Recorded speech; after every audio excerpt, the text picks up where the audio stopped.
Welcome to the Breakthrough Advisor Podcast. In this podcast, we inspire advisors with ideas and pathways to break through barriers and build a thriving retirement income business. We will interview innovative technology developers, business leaders, and successful advisors, then help you organize and execute these ideas to move your business forward. Hello and welcome to another Breakthrough Advisor podcast. I'm joined as always with my co-host Jack Martin, but our special guest today is Wade Pfau. Now, you have heard of Wade. You've probably read stuff that he's written. You've probably seen him on main stages because he's the professor of retirement income at the American College and founder of retirementresearcher.com. There's no just retirementresearcher.com. And we're going to make sure that we have those links in the show notes. So Wade, first off, welcome to the show. Well, thank you. I'm happy to be here. So what are we going to dive into today? I know that you have a plethora of topics that you can talk on, but we're going to specifically focus on what? Well, if I can, before we get into that, I just had one question. Wait, I've been curious about this for a long time. I noticed somewhere when I was reading about your background that you completed part of your academic studies in Japan. So how did that detour work, in terms of you becoming a CFA and then getting back to the American College and so on? I've always been curious about that. Well, that's actually related to what we're talking about today because I got started on this work over there. But indeed, my first job out of grad school, I decided to become an economics professor in Tokyo. I was originally planning to work in the US government. I was thinking about going to the Treasury Department, but at the last minute, I thought it'd be interesting to live in another country and to work as an academic. And so I ended up going that route. I stayed there for 10 years. And then as a part of coming back to the US, really started to focus on personal retirement planning and individual financial planning issues to find a job back in the United States. So obviously you learned Japanese. I can't really say that. I could manage in restaurants, that sort of thing. Enough for the commute, huh? Yeah, I could get back and forth to work. Okay. All right. So Wade, you and I talked earlier about some new research you've got. And I think it'll be kind of interesting to financial advisors because a lot of us are having these retirement income planning conversations with our clients today. Clearly, the number of folks that retired last year doubled. The number of boomers who are planning to retire is skyrocketing. And so I call it this retirement tsunami. And so there are a lot of these conversations going on. And at the heart of this is a paycheck. Right? They're not going to get paid by the employer anymore. Now they've got to create their own paycheck. And so I think what you said is your team has done some research around how people feel about what that retirement income should look like, their preferences for the way they want to structure their retirement income after they retire, and so on. Do I have some of that right? Yeah, that's right. It's the retirement income style awareness. And it's really looking at how do people want to source their retirement income? How do they want to get that paycheck in retirement? And like I mentioned, it all started about 10 years ago in Japan, when I was starting to learn about retirement planning. I just noticed that there were completely different attitudes or different approaches about retirement. And you can ask basic questions and get completely different answers like, is there a safe withdrawal rate like the 4% rule? Does the stock market become less risky or more risky over longer holding periods? Is there any use for annuities in retirement? You get completely opposite answers about these questions depending on who you're talking to. And so that just built up. I originally talked about it as safety first and probability-based approaches. And that became part of the RISA, but it became broader. And so what the retirement income style awareness, or the RISA, is all about is trying to understand if there are factors we can identify that help to determine how people want to source their retirement income. Those probability-based and safety-first terms that I started using in Japan, they become one of the 6 factors, and they're an important factor. And it's simply probability-based is I'm comfortable relying on the stock market as a source of retirement spending, as a way to spend more than bonds alone. And so I'm willing to use an aggressive diversified portfolio to fund my retirement, versus safety first is I want to rely more on contractual protections. I may be okay investing in stocks, but I don't want to be completely reliant on stock market growth to make my retirement successful. I want to have some sort of contractual protection behind that. And that's the first factor. There's more factors. I think we can get into what all that does. But when you fit this all together at the end, it really points towards an understanding that there are basic retirement strategies out there that we've known about, the systematic withdrawals where you just spend from a total return portfolio, the time segmentation or bucketing approach where you use bonds for short-term expenses, stocks for long-term expenses, and then essential versus discretionary or floor upside style approaches where you build a lifetime floor of annuity income, and then you invest more aggressively for discretionary types of expenses. And these basic retirement strategies, we can really now start to understand who might prefer which type of strategy based on these characteristics we've identified. So, is what you're talking about a kind of not a personality test, but it's a tool that an advisor could use to start a conversation with a client about this, to try and get them? I think you said you had 4 quadrants. So these are like style boxes, for those of us that manage assets. So tell me how an advisor might have that conversation. Right. So it's a matrix and it has the 4 styles. We split the essential versus discretionary into 2. We have income protection, which is somebody who may look more at SPIAs and DIAs. And then we have risk wrap, which is more about using deferred annuities with living benefits. And then with the time segmentation and total returns. Those are the 4 strategies. And yeah, it's a matrix. The first characteristic I already mentioned, probability-based versus safety first. The other is optionality versus commitment. Do you want to try to maintain your options to do something different in the future as much as possible? Or are you more comfortable committing to a strategy that you know can work and therefore not have to keep revising or updating or thinking about it in the future? And so these are the 2 primary factors, the optionality commitment, probability safety first. We build a matrix around that. And the natural correlations are, if you're probability based, so rely on market growth, you also tend to prefer optionality. And if you're safety first, wanting contractual protections, you tend to prefer to commit to a strategy. So that's the natural kind of diagonal where a lot of people are going to fall. But then we also can see some characteristics of people they're safety first, they want contractual protections, but they also want optionality. And then some people, they're probability based, they're willing to rely on market growth, but they want to commit to a strategy as well. And so theirs are going to be our 4 strategies. If you want to rely on market growth and keep your options open, you're a total return investor who will draw from a portfolio and spend for retirement that way.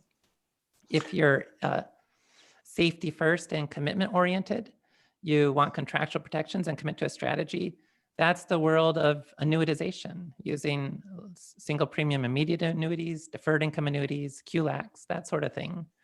And then if you're in one of the other 2 quadrants, it is more of a behavioral type of situation where advisors have developed strategies to help with inconsistent preferences. So if you're time segmentation, you want contractual protections, but you also want optionality. It's kind of we're not used to having a contract and having options, but that's where time segmentation developed as a way to meet that sort of preference. And if you're probability based, but you want to commit to a strategy, well, you're relying on market growth, but you can't really commit when you're just not sure what the markets are going to do. But that's where deferred annuities developed with living benefits to support that, to give you upside potential, to give you liquidity for your assets, but still having a commitment and having downside protection in place, having protected lifetime income. And then that's the starting point. We had 4 other characteristics as well that help to feed into these solutions. And so an advisor can give this to a client or a prospect and be able to then have a conversation that meets the client where they are, rather than trying to foist some sort of strategy upon that person. And maybe then having a discussion that becomes fruitless if it's a strategy that won't resonate with the client. But being able to start with a conversation based on where that client is and talking about a strategy that it's fitting their profile, it's fitting their personality. It's something they may really be willing to consider for retirement. So, boy, that's a lot to process. That's a lot to process. Is there some element of this that helps us mitigate, that annuity puzzle? So maybe by using your tool, we're able to have a guided conversation so that folks that would otherwise not necessarily embrace the word annuity might be open to the concept of adding that to their strategy. Does this help in that situation? I think so. And it's partly right. Annuity kind of became a bad word with people just because they don't really know what it means, or it's got many different uses. And the whole popular culture just speaks in various ways about annuities. But yeah, if you find out someone's underlying preferences point towards value with an annuity, yeah, you can have the conversation that way, and you can frame it in terms of these factors that we're talking about. Like for some people, like the annuity puzzle is just, why don't more people use annuities? Academics love annuities, but they don't seem to be as popular as academic theory would suggest. Well, if you are a total return person, so there are some people who just simply won't be interested in annuities. They're comfortable relying on market growth. They want to keep options open as much as possible. And then dipping into some of these secondary characteristics, they're going to have an accumulation focus. They maintain that same accumulation mindset in retirement, where they're more focused on market growth than on having predictable income. They just don't care as much about predictable income. They want to front load their retirement expenses. So they want to enjoy the early part of retirement as much as possible. Those types of people, there isn't an annuity puzzle. They just simply don't really need an annuity. But yeah, I mean, that's not anywhere near that may be 35% of people. That's not anywhere. I mean, there's so many people who can find value in an annuity. And that's where the conversation of pointing out their characteristics, if they're more comfortable committing to a strategy, if they're more comfortable with contractual protections, with not having to rely on stock market growth in the way that a total return strategy requires. Wanting predictable income, having that preference for predictable income over just pure market growth, having more of a preference for backloading, so that they're willing to, it's kind of like, when do you want to spend? Do you want to enjoy your early retirement years and then make cuts later if necessary? Or do you really want to make sure you can sustain a lifestyle over your retirement? So you're not going to front load, you're just going to try to spread things out. An annuity can really help do that as well. So someone who backloads their preferences, somebody who wants a perpetual income floor instead of having it time-based. I think I hit all the characteristics there, but yeah, all that speaks to seeing value in an annuity. Jack, if you don't mind if I jump in here. So Wade, are you seeing in the data, so the people who are taking these questionnaires, are you seeing any sort of telling information about age groups, assets under management, or assets that they have available for this, for which way that people might be appearing on this quadrant? It's a great question. And at this stage, it's hard to make any definitive conclusions about that. Thus far, with the retirement researcher, email subscribers, we've about 1,500 people participated in the study. We do know everyone's age. We know everyone's gender. We ask about net worth, but it was an optional question. So only about 300 to 400 people told us their net worth. And so then we're getting a smaller sample size. So at this point, eventually we should be able to really say a lot about this area, but right now it's a bit harder to make definitive conclusions. But we don't, I mean, with what we have, we don't see any clear trends that say higher net worth individuals like one strategy over the other. So have you been able to determine how fluid these preferences are? So, obviously I'm taking the quiz in the moment based on what I know and what I've experienced so far. But, a week from now, I might have had to go visit with my parents about the need for, lifetime income, and that kind of changes my outlook. So how fluid are these preferences? Are they bedrock or not? Yeah, that's something to always be concerned about. And it's a big problem with just the traditional risk tolerance questionnaires, looking at like how much volatility can you stomach. Of course, there's nothing lucky about the pandemic, but we did get a natural experiment because we wanted to check for this. And for people who participate in the study, we gave them the questionnaire in March 2020, which was right when everything was falling apart. And then we had the follow-up version of it in September 2020, when we seemed to be getting around the corner and things were looking brighter. So we were giving the same individuals the questions, both in very different environments. And we did find high reliability about their answers being quite consistent between those two time periods. Now, to fully answer that kind of question, you do have to follow the same individuals over a long time period. And we haven't had a chance to do that yet, but at least preliminary findings are that, yeah, that these do seem to hit at underlying preferences people have. It's not like, oh, the stock market's been up, so I'm much more comfortable investing in the stock market versus not being comfortable in the stock market. It does seem to be hitting something that's more of an innate characteristic for people. So if I'm an advisor, is this like and I'm going to use this tool with a client. Is this 10 questions? Is this 500 questions? Do they need to go in a dark room, in radio silence for 2 hours? What's the deal? What's the experience like? So our participants were great. We initially were offering up 800 questions to just sort of work our way down. But at the end of the day, to get the matrix, it can be done with as few as 12 questions, so maybe a 7-minute test. We'd really like to ask more than that because we think retirement is so important, but we're looking at somewhere in the ballpark of 20 to 30 minutes to get a really comprehensive assessment of the 6 factors, your concerns about different types of retirement goals. And then also something I haven't even mentioned yet that would be of use to an advisor is we also are really looking at how do people like to implement financial advice. So we look at their self-efficacy, which is just, do they feel that they can be successful by taking action, or do they feel that they don't have that ability? And then also, do they feel that financial advisors are useful? Yes or no? And with that, we can start to see, we talk about the self-directed investor who has high self-efficacy but does not perceive value in working with an advisor. We have people who would want to delegate, which is more of the traditional, have the advisor do everything for them.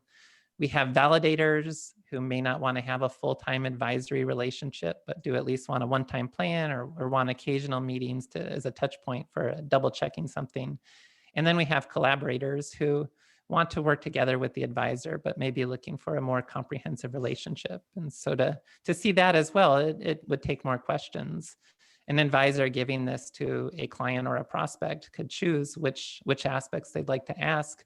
Certainly with prospects, though, I think it's useful to know about how that individual wants to implement advice, because if they're self-directed, they may not ever really be willing to work with an advisor versus if they're someone that does have high perceived advisor usefulness, they may be much more open to a relationship.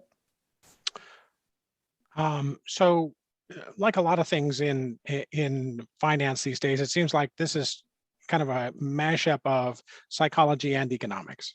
And so you start talking about self-efficacy and things like that, more personality related traits.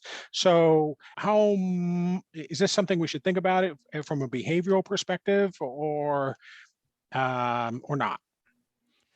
Well, yes, my co-author and the person I work with on this, Alex Murguia, he has a Ph.D. in psychology. So you hit That's that handy. nail on the head. but yeah, I mean, I don't necessarily view it as behavioral finance. It's just more about basic preferences. I think the best way to explain the idea is just when people think about the job they want to have. So maybe when you're in your 20s, you're thinking about, do I want to have a job that's more secure, maybe lower, like a less variable income, not based on commissions, based on a salary, a good defined benefit pension, and so forth, versus am I someone who's really willing to invest or to seek more upside, to have more of a sales-driven or commission-driven variable income with potentially higher if I'm successful? Like, how do I want to approach that type of decision? As we started the conversation, it's really the same thing in retirement about how do I want to source my retirement income? Do I want steady, sustainable, or do I want to go for it all and roll the dice and maybe have an amazing outcome, but take the risk that things could backfire with that? So it's more about people's characteristics and not about necessarily behavioral aspects or like nudging people or whatever that you get into with the behavioral finance conversation.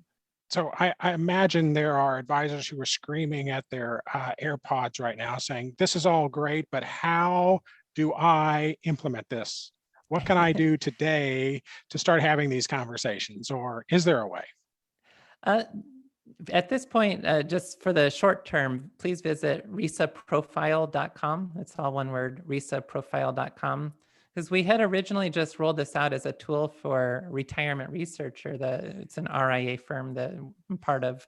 And we do offer solutions for these different types of implementation with a Academy membership website for self-directed investors, one-time planning for people who are more of validators, and then the ongoing traditional advisory relationships for the collaborators and delegators. And we were mainly just thinking to use this as a tool to help bring people to work with us.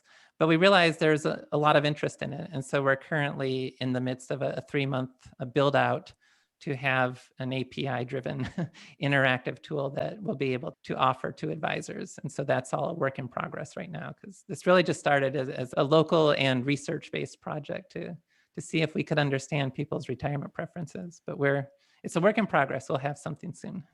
And so sometime later this year, hypothetically, you'll have advisors will be able to point their clients to a website, say, take this quiz, they're going to finish the 12 questions or 20 questions, whatever the number finally ends up. And then the advisor is going to get some talking points, feedback, scores that that he can then share with the client. Is that the plan?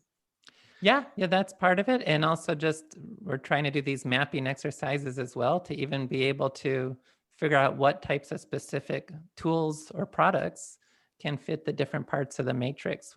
That 4-part matrix, we divide into 16 quadrants to get more of a range. And even being able to say to the advisor, here's the specific types of tools that may fit this particular client, if the advisor would like to use that as a starting point as well. But yes, that's the idea. The advisor can know where they fall in terms of their preference for retirement income, how they approach working with an advisor, and take it from there and have that conversation and build a plan that client will be comfortable with.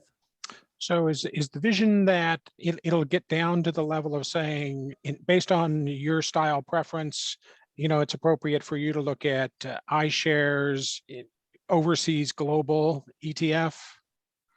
Well, it won't That get kind into of thing, or asset allocation in terms of being that specific, but okay. But it'll say things like, an annuity is appropriate for you. Probably this kind of annuity has these kinds of characteristics, but it's not going to get to the level of saying, 60% in the annuity, 40% in the stock portfolio. Is that what you're saying? Yeah, that would be something that the advisor would still be doing, because these questions don't really get into any sort of financial details. So it'd be hard to provide any sort of specific breakdown about how much to allocate to different tools.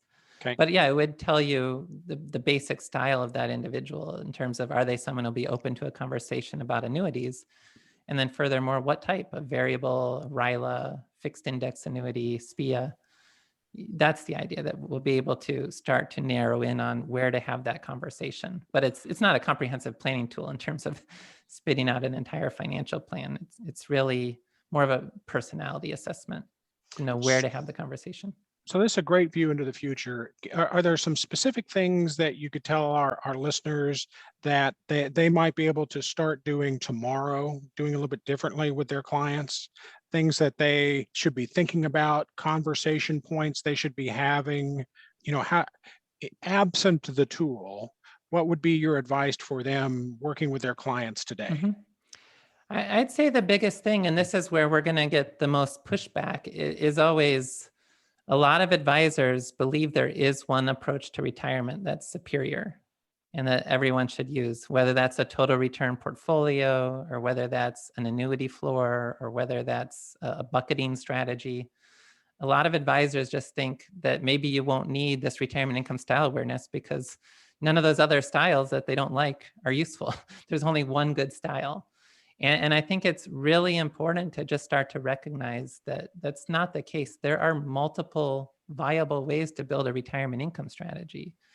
Not everyone should use an annuity, but not everyone should be in an investments only strategy either. And it's important to start to at least respect that you can misserve a client if you're trying to fit everyone into the same strategy. So for advisors to start recognizing there are a broader range of strategies. And a lot of the time I'm talking to people who are from the investments only world and trying to explain a lot of clients could get benefit from an annuity, and just recognizing that you need to have that broader conversation and then decide as an advisor, are you willing to serve the different styles so that you can have clients falling into different styles? Or are you going to specialize in one? Because it's fine to specialize in a particular retirement income style. But then it's also, I think, important to recognize that not every person out there is going to fit that style. And so you may have to decline some individuals because they're not appropriate for the business that you've developed or the approach you've developed. I think you said there were maybe what 35% of the population that you studied probably not good prospects for annuities. And so is there a balancing segment of the population that's probably not a good prospect for the total return? I mean, how did you find the population, split out into the 4 style boxes? Mm-hmm. Well, so yeah, in the ballpark of 35% were total returns, and also about 35% were income protection. And that's the more pure annuity type of an approach. And then in the ballpark of 15% were time segmentation, and then another 15% were the risk wrap, which is what we're calling like deferred annuities with living benefits. Now, in time segmentation and total returns, you're generally not going to look at a lifetime income annuity. You might still use tools like MYGAs or investment-only variable annuities or period certain annuities, especially in a time segmented approach. But most of the action with annuities, at least when it comes to having some sort of lifetime income provision, would be in the bottom half of our matrix with the income protection and risk wrap, which is in the ballpark of half of the people who are taking that survey. Cool. Matt?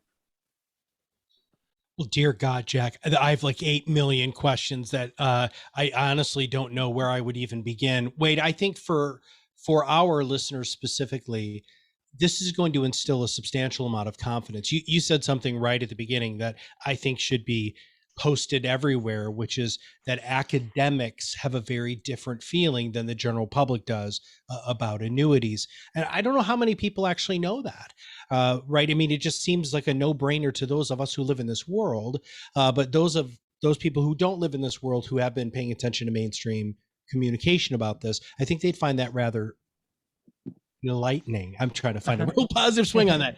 But as you continue to do this research, are you going to be publishing more of the results of this research academically so that advisors like the people who are with Jack and InsureMark and other organizations can learn from you? Is that the longer term goal here? Mm-hmm. Yeah, we do have the research papers online already, and one of them has been accepted it's a financial services review.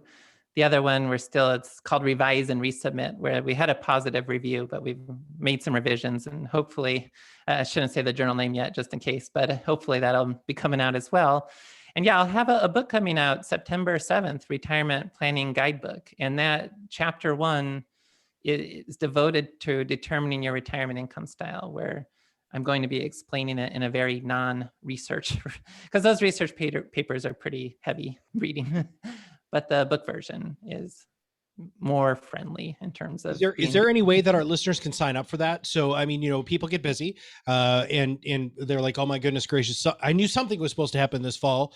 Can they sign up to get on like a mailing list to purchase the book when it comes out, or when this becomes more open and accessible to the general public? Well, we at Retirement Researcher, if you just go to our website, retirementresearcher.com, it'll pop up to join the weekly email list. Every Saturday morning, we send out an email. We've got 30,000 subscribers. Don't have anything specific for the book, but I will definitely be promoting the book when it's available in September through that email list for sure.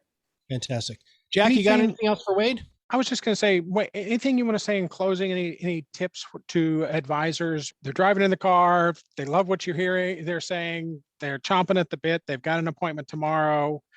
Just tell them what. Be sensitive to the fact that some people do and some people don't when it comes to annuities, and some people do and some people don't when it comes to total return. And be sensitive to those kinds of things. Yeah, be sensitive to people have different preferences when it comes to sourcing their retirement income.